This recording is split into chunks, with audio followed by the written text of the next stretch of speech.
dear students, myself Zishan Sharif from Al-Fanan College Daska।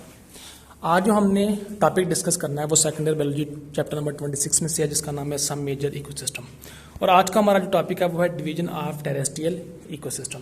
Ecosystem के बारे में हमने ऑलरेडी डिस्कस किया हुआ है। टेरेस्ट्रियल इकोसिस्टम के बारे में इसके क्या मुराद है, मतलब कि जो ड्राई लैंड पे, जो खुश्क इलाके में, ठीक है। तो इसको अगर हम बात करें तो इसमें जो इकोसिस्टम है उसको 4 मेजर ग्रुप में डिवाइड किया गया है, जिसमें फर्स्ट है फॉरेस्ट इकोसिस्टम, सेकंड है ग्रासलैंड इकोसिस्टम, थर्ड है डेजर्ट इकोसिस्टम और फोर्थ पे है टुंड्रा इकोसिस्टम। इनको इस चैप्टर में हमने 1 बाय 1 डिस्कस करना है। तो सबसे पहले जो हम डिस्कस करेंगे वो है फॉरेस्ट इकोसिस्टम, जिसको फर्दर सब डिवाइड किया गया है tropical rain forest, temperate deciduous forest and coniferous alpine and boreal forest. अगर हम अर्थ की बात करें ना, तो अर्थ में उसको डिवाइड किया गया है डिफरेंट रीजन में, जैसे tropical region, temperate region, Arctic region. Tropical region किसे कहते हैं, जहाँ पे टेम्परेचर ज़्यादा होता है। टेम्परेट रीजन जहाँ पे टेम्परेचर मॉडरेट होता है, ना ज़्यादा होता है ना इतना कम होता है। अगर हम आर्कटिक रीजन की बात करें तो वहाँ पे टेम्परेचर कम होता है। तो इस हिसाब से वहाँ पे जो प्लांट की डिस्ट्रीब्यूशन है, जो फॉरेस्ट है, उसी के हिसाब से उसको नाम दिया गया है, ठीक है। तो आपने एज अ शॉर्ट क्वेश्चन इस पोर्शन को याद रखना है, इस डिवीजन को याद रखना है आपने। उसके बाद अगर हम बात करें ना पाकिस्तान में जो मेजर इकोसिस्टम है उनको देखेंगे कि उनकी लोकेशन पाकिस्तान में किस जगह पे है। तो ये आपने ये भी एमसीक्यू शॉर्ट क्वेश्चन के लिए आपने इसको याद रखना है।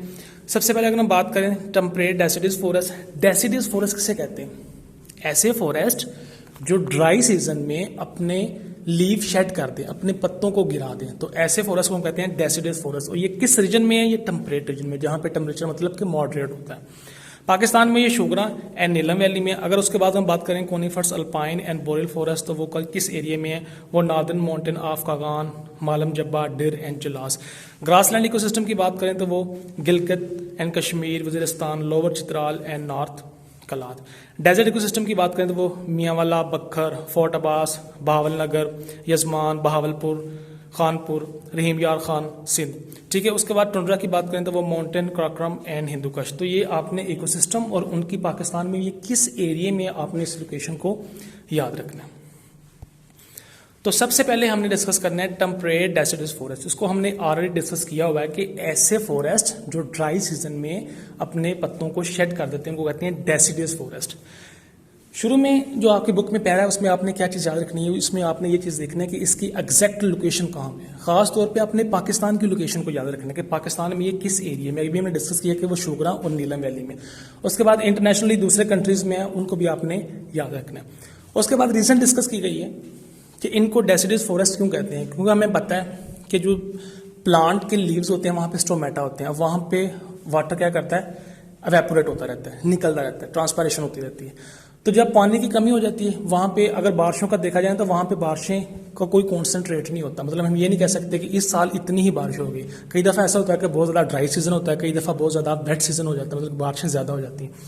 तो जब ड्राई सीजन होता है तब पानी की कमी आ जाती है। तो उस पानी कमी को कंपनसेट करने के लिए वो प्लांट क्या करते हैं, अपने पत्तों को शेड कर देते हैं ताकि पानी एवेपोरेट ना हो और पानी प्लांट की बॉडी के अंदर रहे, ठीक है। तो ये चीज़ें आपने याद रखनी कि इनको डेजर्ट फॉरेस्ट क्यों कहा जाता है, तो इस वजह से क्योंकि ये अपने पत्तों को शेड कर देते हैं ड्यू टू ड्राई सीजन। उसके बाद हमने देखना है कि इस एरिया में एवरेज रेनफॉल कितनी होती है, तो वो आपने याद रखना है एज ए शॉर्ट क्वेश्चन भी और एमसीक्यूज के लिए भी। वो 750 से 1500 मिलीमीटर तक।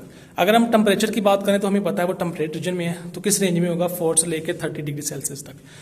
ये प्लांट और एनिमल की जो डिस्ट्रीब्यूशन है वो आपने इंपॉर्टेंट है, वो याद रखनी है कि इस एरिया में, इस फॉरेस्ट में प्लांट कौन कौन से पाए जाते हैं। तो आपने इनके नाम याद रखने हैं, Taxus baccata, Pinus wallichiana, Berberis, Lycium.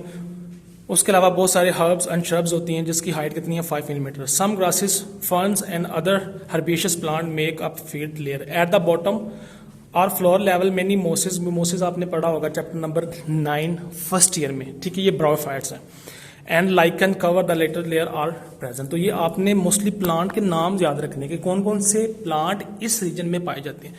उसके बाद अगर हम एनिमल्स की बात करें तो उनको नाम भी आपने याद रखने हैं, वो कौन कौन से हैं, मकाका मेलेटस, जिसको हेसिस मोंकी कहा जाता है, ब्राउन कलर का जो होता है।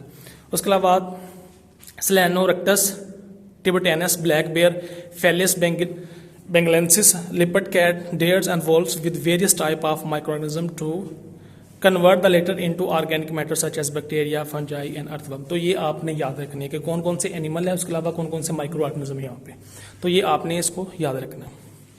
उसके बाद अगर हम इस एरिया की सॉइल कंडीशन की बात करें, the soil of temperate deciduous forest is greyish brown in colour, very fertile, बड़ी जरखेज होती है, and rich in organic matter with maximum water holding capacity. तो क्या होता है जी, इसकी अर्थ की करेक्टरिस्टिक क्या है कि वो बहुत ज़्यादा फर्टाइल होती है, वहाँ पे ऑर्गेनिक मैटर बहुत ज़्यादा होते हैं, उसके बाद उसकी वाटर होल्डिंग कैपेसिटी ज़्यादा होती है कि वाटर को वो होल्ड कर सकते हैं। अगर ह्यूमन इम्पैक्ट की बात करें इस एरिया में, on temperate deciduous forest large mammals such as black bear, deer, wolves, bobcat and mountain lion और formerly abundant, but the predators have been largely wiped out by human. अब ये किस चीज़ को डिस्कस किया जा रहा है कि इन एनिमल के ऊपर प्रेडेटर का इफेक्ट है जो मोस्टली इंसान की वजह से हो रहा है, ठीक है। उसके बाद हम अपने एग्रीकल्चर पर्पज़ के लिए या अपनी हाउसिंग के लिए क्या करते हैं जी, डिफॉरेस्टेशन करते हैं, लंबर हासिल करते हैं ताकि हम उससे अपना फर्नीचर वगैरह बना सकें। तो इन फॉरेस्ट को कट किया जाता है, तो ये भी ह्यूमन इम्पैक्ट है इन फॉरेस्ट के ऊपर, ठीक है। तो आप आज का लेक्चर हम यहाँ पर वाइंड अप करते हैं। अगर आपको कोई भी क्वेश्चन हो तो आप इसे जरूर मेंशन कीजिएगा। ओके, टेक केयर, अल्लाह हाफिज़।